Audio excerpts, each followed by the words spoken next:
Hai guys, balik lagi dengan Komaditya dan di video ini kita akan melanjutkan Snapdragon head to head yang pernah kita lakuin tahun kemarin.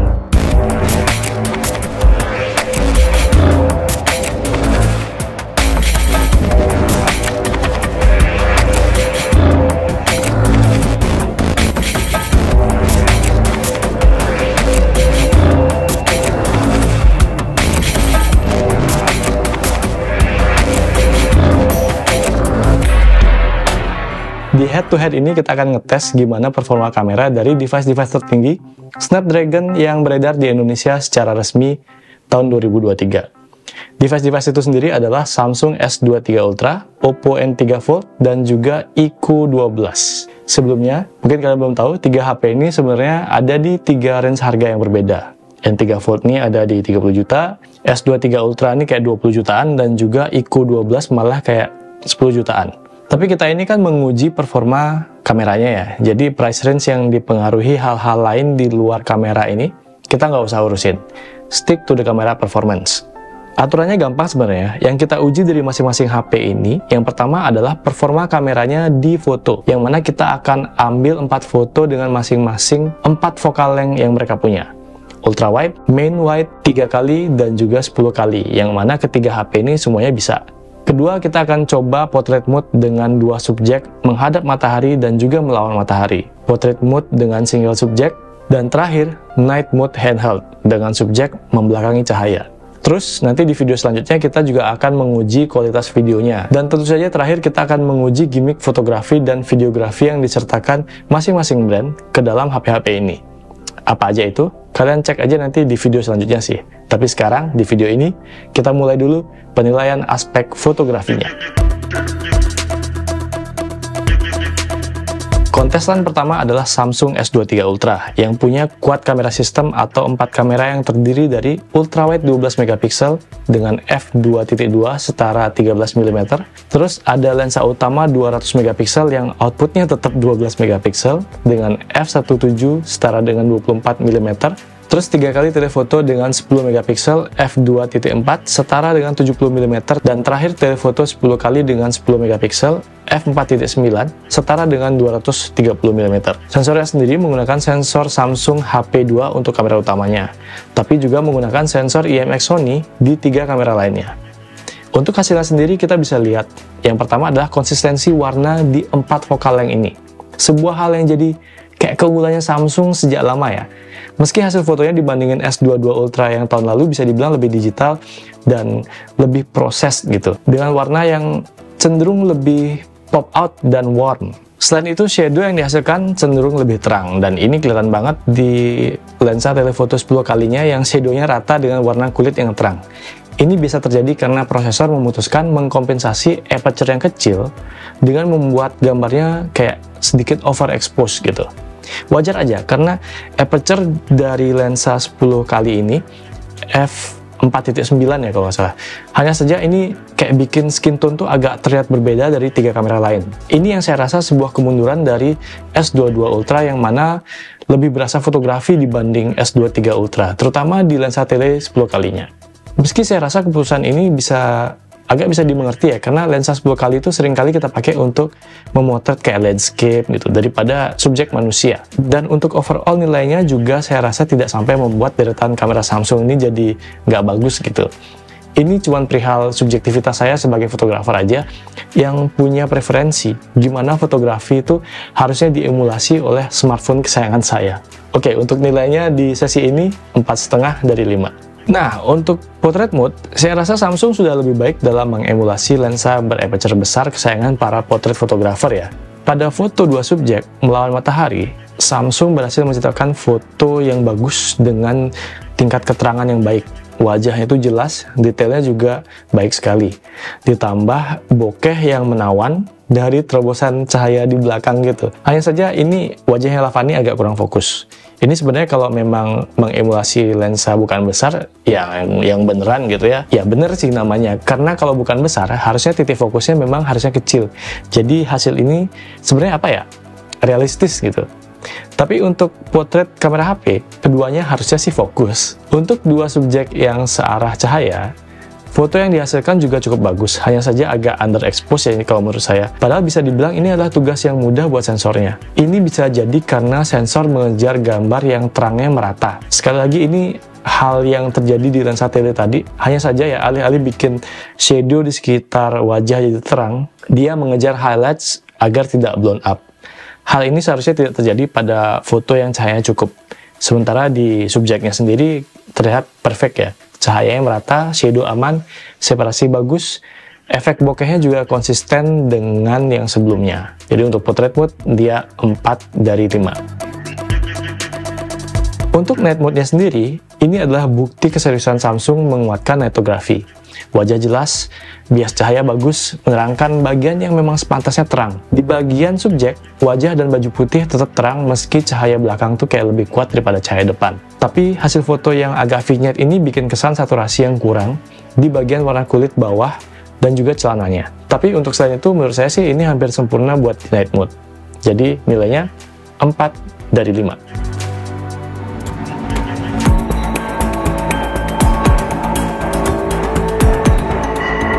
Jadi, saya baru pegang Oppo N3 Fold ini seminggu terakhir sebelum saya bikin testing ini ya. Kamera HP ini bisa dibilang the beast gitu. Dengan formasi 3 kamera dari ultrawide-nya dengan 48 megapiksel f2.2 setara 14 mm, kamera utamanya 48 megapiksel f1.7 setara dengan 24 mm, dan telefoto 64 megapiksel f2.6 setara dengan 70 mm.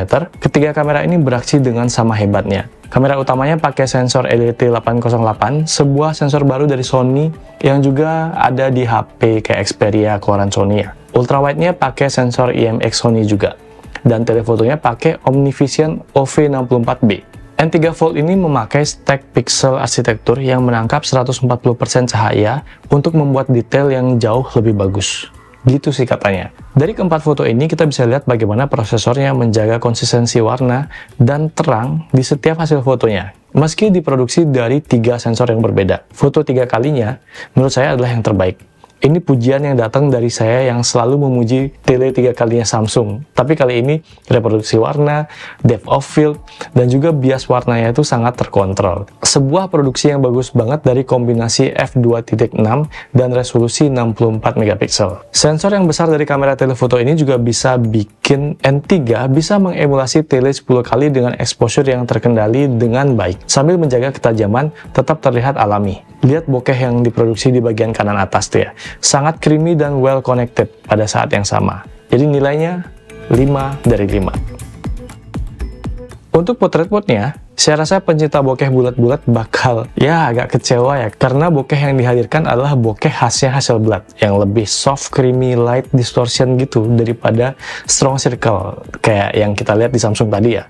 Ini bukan hal yang jelek ya, karena ini adalah emulasi dari seri lensa XCD-nya Hasselblad. Di 2 subjek melawan matahari, kita bisa lihat bagaimana hasil potret yang soft dan menjaga dimensi gelap terang wajah dengan sangat maksimal. Di 2 subjek searah matahari, lebih bagus lagi, dengan gradasi bokeh yang soft dari titik fokus yang dekat ke jauh gitu. Di single potret, emulasi kameranya lebih berasa di sini. Saya rasa ini karena subjeknya lebih sedikit ya, jadi prosesor bisa lebih fokus ke dimensi cahaya di satu wajah untuk menghasilkan foto potret yang sangat keren dan hasil yang sangat mendekati hasil foto potret kamera mirrorless. Untuk potret ini nilainya 4,5 dari 5. Untuk night mode-nya sendiri ada sebuah fitur baru yaitu Pro XDR yang bikin detail jadi terjaga banget.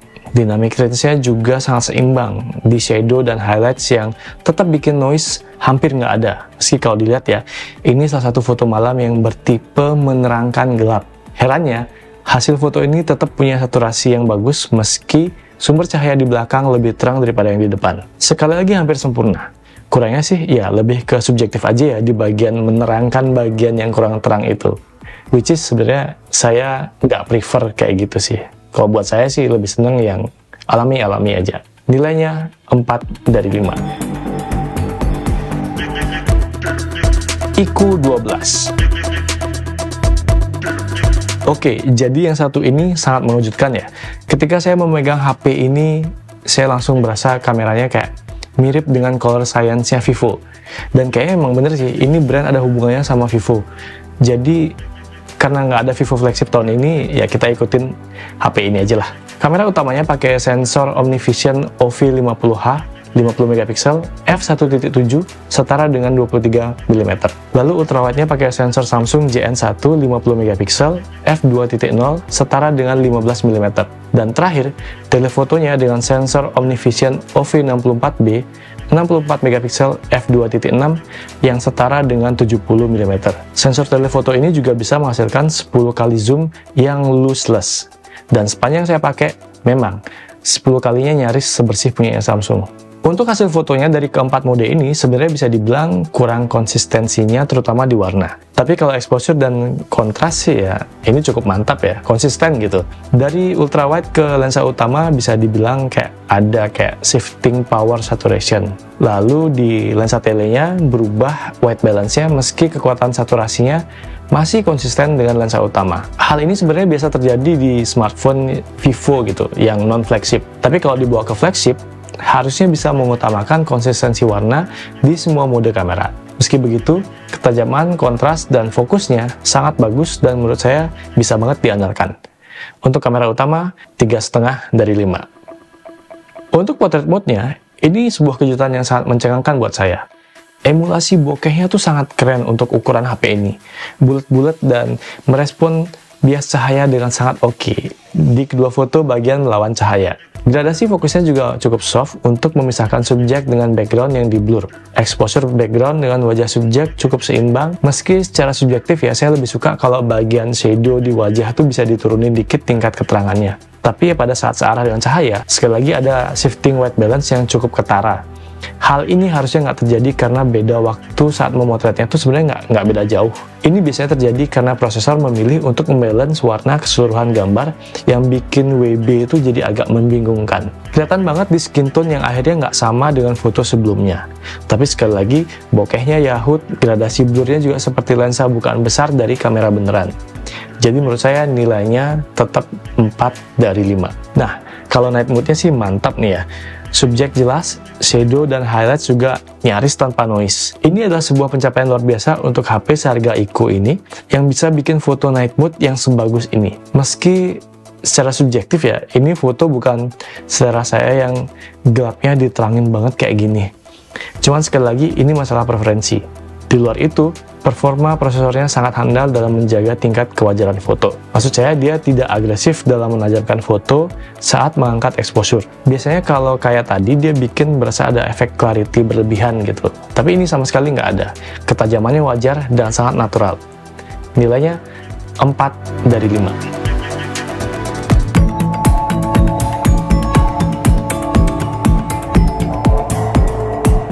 Oke, dari penilaian tadi kita recap dulu total nilainya. Oppo N3 Fold memimpin dengan total 13,5, lalu kedua S23 Ultra dengan 12,5, lalu Ico 12 dengan total 11,5 poin. Bisa kita lihat, memang keputusan Oppo untuk menggandeng Hasselblad ini benar-benar punya impact yang cukup baik di hasil-hasil fotonya. Sementara Samsung memang unggul dengan konsistensi di keempat mode kameranya. Ico sendiri sebenarnya saya sangat suka hasil foto kamera utamanya kalau dilihat-lihat ya. Cukup bersaing dengan kedua HP lainnya. Di portrait mode sendiri saya lihat Oppo cuma unggul dengan emulasi bokeh yang paling dekat dengan kamera mirrorless beneran. Oke, jadi segitu dulu untuk head-to-head Snapdragon Camera 2023 bagian fotografi. Nantikan part 2-nya yang akan bahas videografinya dan juga kita akan lihat pemenangnya siapa untuk keseluruhan kemampuan kameranya. Udah gitu aja video kali ini. Saya Komoditya. See you in next video. Bye.